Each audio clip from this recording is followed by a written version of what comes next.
chance, Andrés? Se ele não renovar, as portas dele estão abertas aqui para ele. Ele sabe disso, é um grande amigo, um grande jogador. Mas hoje não tem conversa nenhuma. Enquanto ele não tiver livre, não adianta. Duas rapidinhas aí, Andrés. O Balbuena tem chance de voltar? Se ele aceitar o salário do Corinthians, pode voltar amanhã. Tá lá no futebol inglês, lá, porque eu lembro que quando ele saiu, a renovação... Lá ganha por semana. Em Libras. Mas tivemos atrito, discussão de alto nível, mas ele foi um cara 100%. Ele renovou o contrato sabendo que ia embora. Então, portas abertas. Então ele não deixou o Corinthians na mão vazia, que nem o Espacito. Eita. Bom, e a outra é...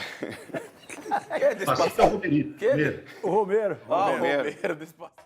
Então, Farol, em relação ao Balbuena, Jô, são jogadores que eu vejo como obrigação do Corinthians ir atrás, buscar esses jogadores. Se perceber que há condição de uma volta, se perceber que a situação deles não tá legal, que é possível sim um retorno ao Brasil, que os clubes de origem, que os clubes que detêm os seus direitos econômicos, eles estejam dispostos a liberar.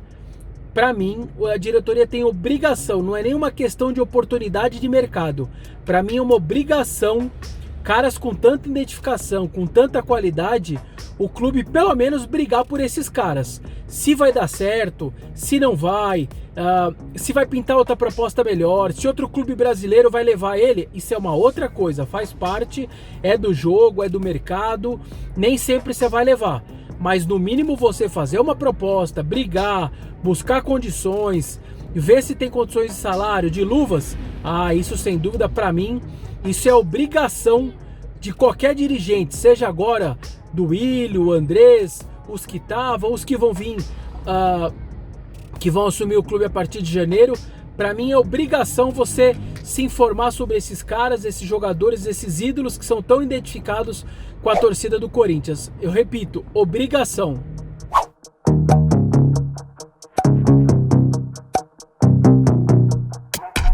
Uma coisa que é uma dúvida, até uma curiosidade para poder bater bola aqui logo.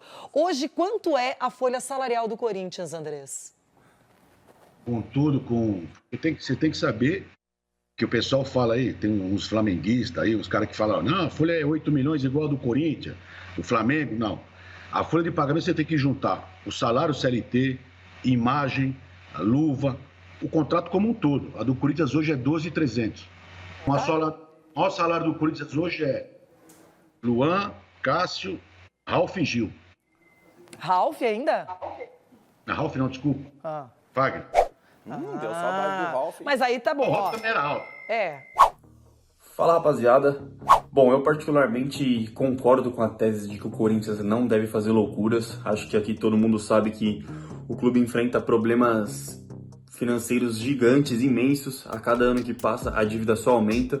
Então acho que é hora de colocar o pezinho no freio, dar uma pensada e procurar reduzir essas dívidas para aí sim formando um time forte. Mas claro, o Corinthians é um clube grande, é um clube gigante e não pode ficar com o time meia boca, não pode brigar por meio de tabela nem nada. Tem que sim ter um time competitivo, como o Corinthians tem. Só me assusta um pouco essa folha salarial bem salgada do Corinthians. Ao meu ver, dava para dar uma reduzida, poderia ser menor, deveria ser, né? Acho muito alta, uma das maiores do país aí, então o Corinthians precisa de uma cautela nesse quesito. Mas bom, concordo com essa gestão, o Corinthians não deve fazer loucuras, o Corinthians não tem condições de fazer loucuras. E é isso, valeu, rapaziada.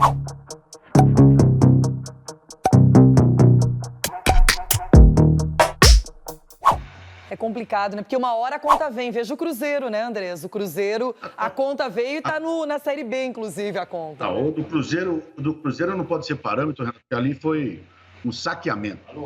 Ali foi um absurdo que fizeram no Cruzeiro. Não foi erro de contratação de jogador, que errou, que acertou, pagou caro. Ali teve coisas muito piores, infelizmente, só pelo futebol. Fala, fiel.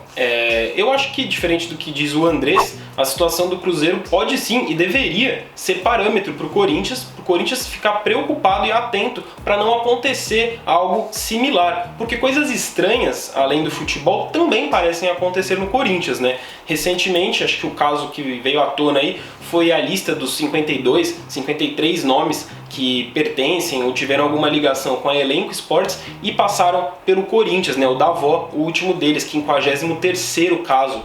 E também, se você for analisar mais friamente a questão financeira do Corinthians, o clube deve fechar, ou fechou, né, em 2019, quando essas contas forem aprovadas ou não, era para ser o superávit de 600 mil e deve fechar num déficit, ou seja, num buraco de mais de 150 milhões. Então a situação é sim grave, o Corinthians corre o risco de não fechar as contas de 2019, quando as atividades voltarem ali no Parque São Jorge, e corre o risco até de perder o Profut, de sair do Profut e de não ter mais o privilégio de parcelar a sua dívida com a União. Então as coisas estão sim graves no Corinthians, e para quem que vai essa conta quando acabar a gestão do Andrés agora em novembro, em dezembro de 2020?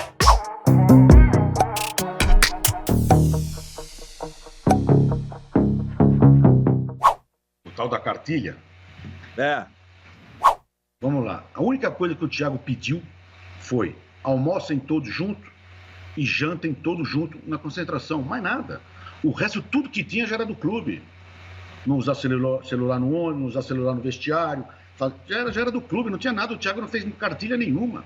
A única coisa que ele mudou foi: almoçamos todo mundo junto e jantamos todo mundo junto. Simplesmente isso. Aí ficam arrumando essas coisas aí para se falar. Mas não tem problema nenhum. Óbvio que tem lá 17, 18 jogadores descontentes. Quem não está jogando está sempre descontente. Isso é histórico. Mas não ao ponto de querer derrubar treinador, de querer fazer confusão, nada. Agora, o jogador que está na reserva, que fique contente, nós temos que tirar o jogador. O jogador que está puto mesmo, tem que estar descontente, tem que estar bravo, mas em pró do coletivo. Fala, rapaziada, tudo bom? Bom, sobre essa entrevista do Andrés, achei uma entrevista assim que você espera de um dirigente, né? Ele não vai chegar na imprensa e falar: pô, tá todo mundo queimando o treinador, ainda mais com o treinador empregado. Ele tem que realmente tentar contornar a situação e deixar tudo mais ou menos nos conformes.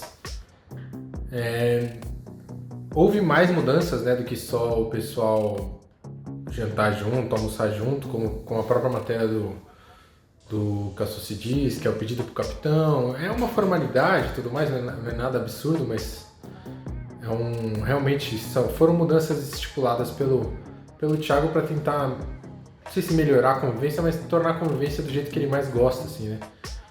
Fazer os jogadores conviverem do jeito que ele imagina ser o essencial. Achei que as palavras do Andrés foram boas, assim, não foram duras em nenhum momento. Foram boas, mais conciliadoras do que o normal. E ele está no papel dele como dirigente de tentar controlar qualquer situação de crise que possa surgir e tudo mais. A gente está no meio de uma pandemia, né? Então a gente fica revivendo assuntos que passaram, às vezes até anos atrás. Esse assunto é bem recente, então acho que ele fez sentido tudo que ele falou. Valeu, um abraço.